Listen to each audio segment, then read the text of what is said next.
Главные новости республики на ТНВ. На окраине деревни Орел Лаишевского района вот уже который день работает тяжелая техника. Амкадоры ковшами очищают землю от молодого леса. Сосны и березы здесь начали расти 15 лет назад. Но нынешние хозяева земельных участков решили расчистить лес и заняться выращиванием зерновых культур.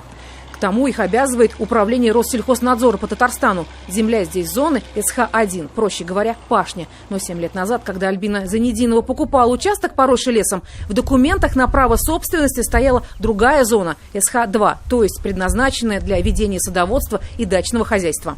Мне очень хотелось участок с лесом.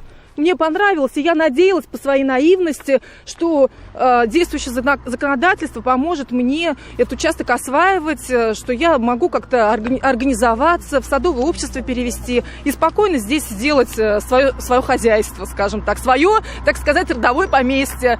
Но пока у меня мой результат – это вот эти отказы. Земельными участками на поле близ Орловки владеют около полусотни человек. И половина из них еще в 2015 году решила объединиться в садовое товарищество, но получила от главы Орловского поселкового совета отказ. Пожелания собственников будут учтены, если не будут противоречить более весомым аргументам при решении возникающих задач. Мы хотим здесь построить дом, родовое поместье. Как говорится, у нас будет пчелы. Я и так держу коз, кур держу. И пчел держу. Мы хотим просто жить в этом экологически чистом районе, жить хотим, где наши родители похоронены. Каждый владелец участка получил предписание от Россельхознадзора или был оштрафован на 20 тысяч рублей за нерациональное использование земли. Вот почему на окраине Орловки активно начали выкорчевывать лес. По данным Россельхознадзора, в Татарстане в этом году была выявлена 41,5 тысячи гектаров необработанной земли. Лидер антирейтинга – Зеленодольский район. Лаишевский занимает скромное 6-е место. Но по площадям сельхозугодий, включенных в границы населенных пунктов, у лаишевцев 1-е место. Начиная с 2014 года из оборота были выведены 2700 гектаров плодородной земли. К примеру, на другой окраине Орловки несколько лет назад было поле. На нем у местных жителей были свои огороды. Теперь здесь коттеджный поселок. Вот это типа плодородные слои земли, очень сильно плодородные. То есть здесь копнул, то есть здесь сплошной песок. Казанский предприниматель Елена Зотова в прошлом году тоже была оштрафована Россельхознадзором. С таким административным наказанием бизнес-вумен не согласилась. По заключению экспертов, земля на ее участке, наоборот, низкоплодородная, а содержание гумуса менее 1% не менялось последние четверть века. А вы сможете эту землю-то сделать плодородной-то? А как мы ее сделаем плодородной? Если ее Господь Бог не сделал плодородной, а мы ее как сделаем? По мнению несостоявшихся дачников, выращивание сельхозпродукции в этой части Орловки заведомо провальный экономический проект. Россельхознадзор анализы качества почвы не проводил. Здесь мы не определяем, мы отбираем почвенные образцы, в основном при нарушениях, связанных с самовольным, точнее с перемешиванием плодородной соевой почвы, с разливами нефти, соль воды и так далее, чтобы уже доказать непосредственное уничтожение плодородной соевой почвы.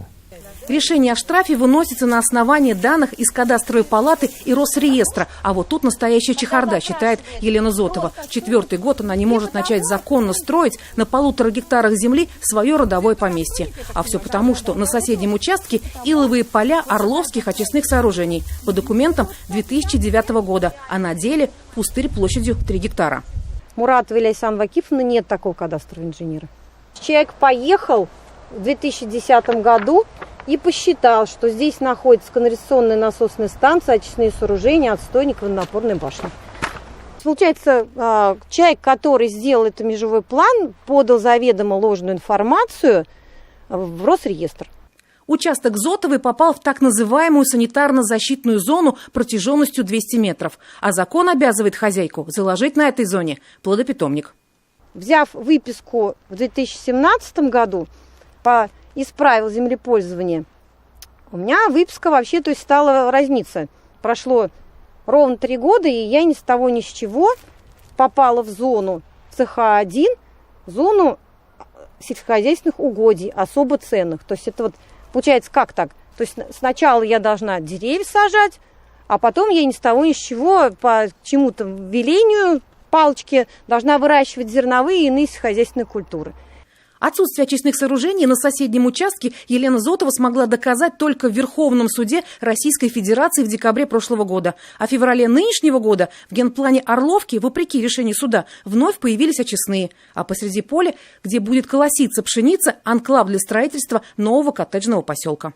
Не возделывайте — штраф. И убираете лес, оставляете, значит, деревья — штраф. Сажаете пшеницу, и внутри пшеницы, значит, будет трава, будет штраф. После этого, значит, мы выставляем ваши земли на аукцион. После 3 предупреждений, После 3 предупреждений. Это все уже идет процесс отъема.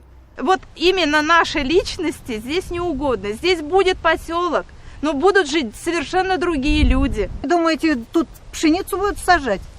Все равно они ее заберут под населенный пункт. Почему новый генеральный план застройки Орловки претерпел изменения, вопреки замечаниям сельчан, у главы поселения выяснить не удалось.